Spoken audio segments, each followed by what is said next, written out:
To jama'a, kamar yadda kuke so jaruman Kano ɗinmu su ta aure, to ita ma wannan jaruma mai suna Timeyola ta tabbata auren za ta yi. Duba da yanayin ta samu miji na gari haziki fasihi wanda za ta aura.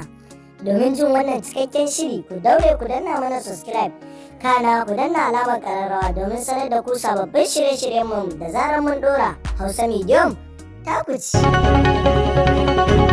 Hausa Medium, tasha al'umma.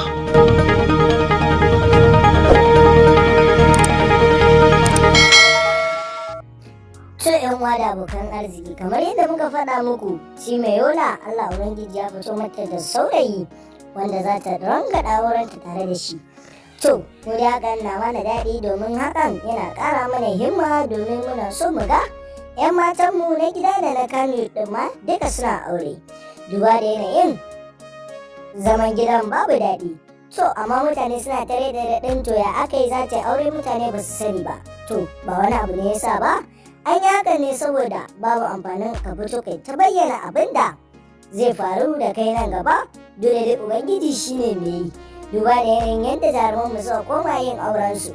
In kuka duba ga yanayin irin su auren Aisha Aliyu Samiya, irin su Al'atok, irin su Hafsa Idris, watakan Hafsa Idris Barauniya, duk sun yi aurensu ne cikin sirri. Duba da yanayin mutane suna musu raɗe-raɗin idan ma sun yi auren ba zama suke ba.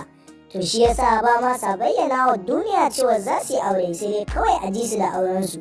Domin idan ana bayyana duniya baka san bakin wani ba. Mu dai fatanmu Allah Ubangiji ya ci gaba da zaunar da su a gidan mazajensu. Don haka wannan tunan tamu mai albarka take mata fatan Allah Ubangiji ya bada zaman lafiya, ya sa idan ta yi auren aure ne mai ɗorewa na har ƙarshen rayuwarta. Allah Ubangiji ya sa hakan a musu ma'amu.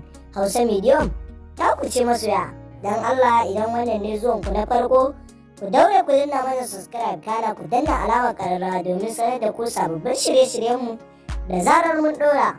Muna godiya.